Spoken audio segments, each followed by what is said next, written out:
Good morning students. Today we are going to do the revision of chapter 2 components of food.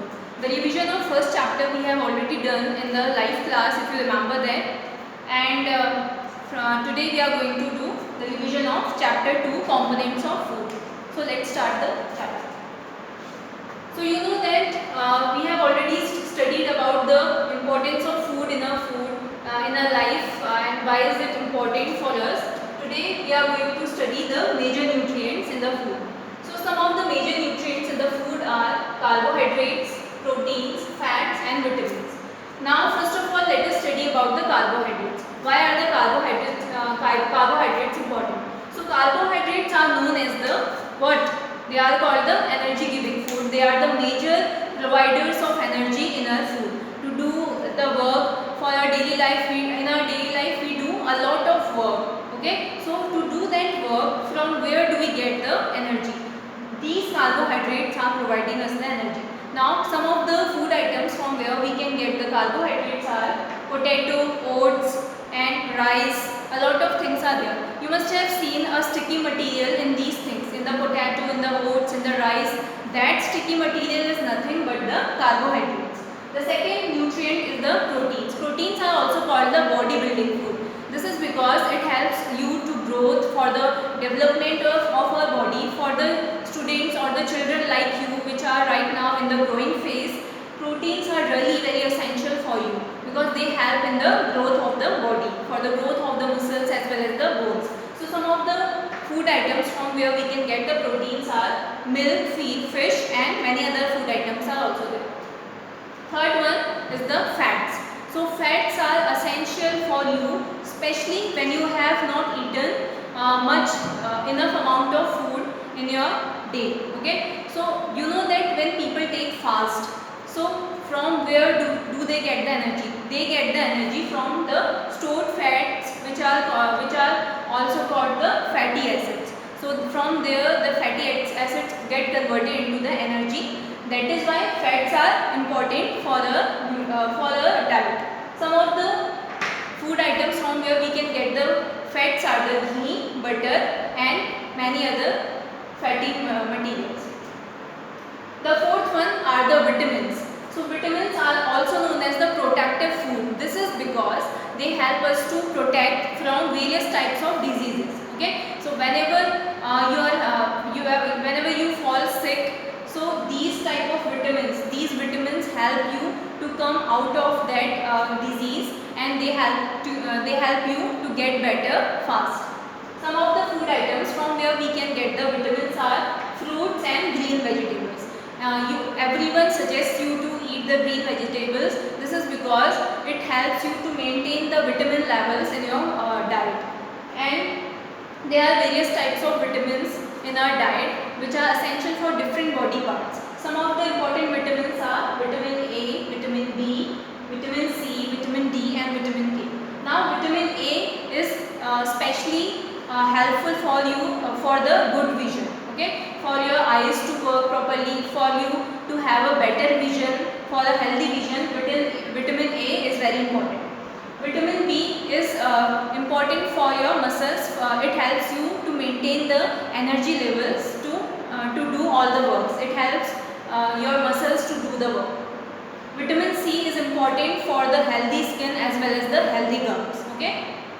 And next, vitamin D is helpful for you to maintain a strong body posture, for the healthy bones. Okay, if you do not take the vitamin D properly in a proper amount, your bones may become fragile and you will not be able to maintain the strong bones. Next one is the vitamin K. So vitamin K is essential for the blood clotting. Okay, now what is blood clotting? Blood clotting, whenever you have a wound, so you see that the blood comes out. Now after that, if that blood doesn't stop bleeding, so you will have a loss of blood in large amount. So to stop that, our body has maintained itself in such a way that if it is getting proper amount of vitamin K, it will heal the wound by forming a clot. Okay, so it will form a clot and after that the bleeding will stop. After that, minerals are also there. Minerals are also helpful to our body to maintain a good health. Some of the minerals are calcium, iodine. Okay, calcium is especially useful for the healthy teeth and the bones. Iodine is helpful for the proper functioning of the which gland is it? Of the thyroid gland, which is present in your throat. Okay, it is helpful for the proper functioning of the thyroid gland. Next are the dietary fibers. Dietary fibers we call them as roughage also.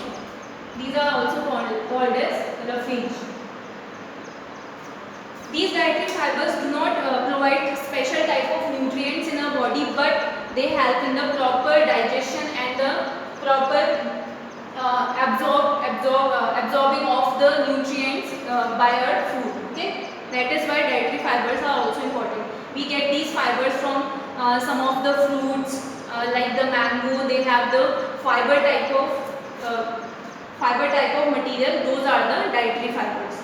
Next, water. Water helps us to absorb the nutrients from our food properly, and also it helps to get out for the removal of the waste materials from our body in the form of urine and sweat. That is why water level should be proper in our body. Next topic we are having is deficiency diseases. Now here we have studied about the important nutrients in our food. Now we are going to study about if we are not taking those nutrients in proper amount, then what is going to happen. So first one is the deficiency of vitamin B1. So if you are not taking the vitamin B1 in proper amount, then you are going to have a disease. The person can have a disease which is known as the beriberi. In this disease, what happens is that the person feels very weak and it is unable to do his daily works in the proper energy level. He will feel a lack of energy in his muscles. Next is the deficiency of vitamin C. In this, what happens? A specific type of disease occurs which is known as scurvy. This disease is mainly related to your gums. The person having the deficiency of vitamin C can have the bleeding gums, and that disease is known as scurvy. Next is the deficiency of vitamin D. You know that vitamin D helps us to maintain the strong bones, and if a person doesn't have proper amount of vitamin D we mainly get from the rays of the sun. In our diet it is rarely available there, but you can get a proper amount of vitamin D if you sit in the sun for some time, especially in the morning time. So you can have the disease rickets, which means the fragile bones and the bones are not strong enough to do the daily work. Next is the vitamin K. I have already told you the function of the vitamin K. It helps in the blood clotting, and if there is a deficiency of vitamin K, the blood doesn't get clotted very properly, and the person can have more bleeding. Next is the deficiency of iodine. The deficiency of iodine causes a disease which is known as goiter. And goiter, what happens in goiter? The thyroid gland, which is present in a clot, gets swollen. It gets swollen, and the thyroid gland doesn't work properly. And due to that, and many other diseases also take place. Next is the deficiency of iron. It is also called the deficiency. It is especially because when a pigment in a blood which is known as hemoglobin, that hemoglobin, when it doesn't have the enough amount of iron in it, that it causes the disease which is known as anemia. It can cause the various types of weaknesses in a person whoever is having the deficiency of iron. Next topic is that to detect the presence of nutrients in our food, we can perform various tests or experiments. Okay.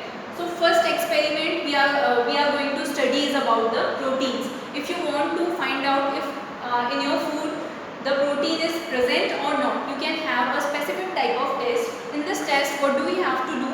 First of all, we have to make the food in a powdered form. We have to crush the food.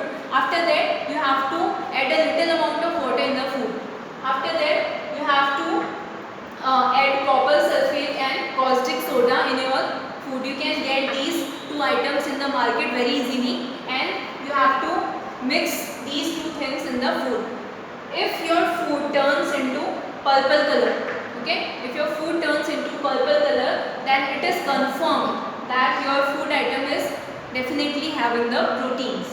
So this way you can find out if your food item is having the protein or not.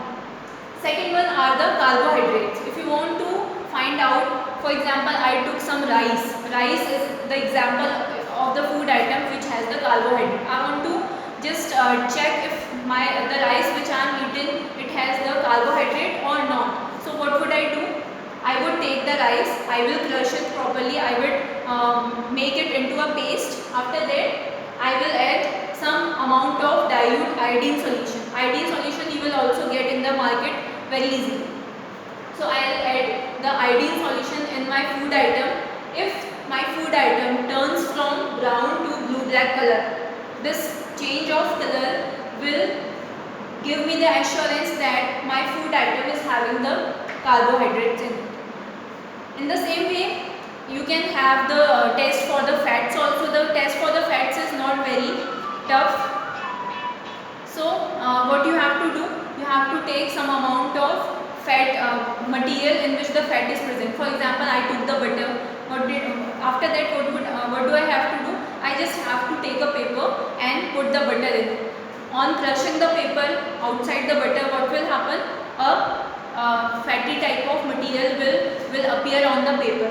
So that fatty type of material is nothing but the fat. So that will confirm the presence of the fat in it. So these are the some important topics which are important, which are essential for you to learn for your PA exams. These you have to learn very properly. Out of these and out of the chapter also, the MCQs can be made from anywhere. So you have to read the chapter very properly, especially watch this video to clear your concepts, what is the uses of the vitamins, what are the deficiency diseases. So it is important for you to read the chapter very properly for you to score good in your PA.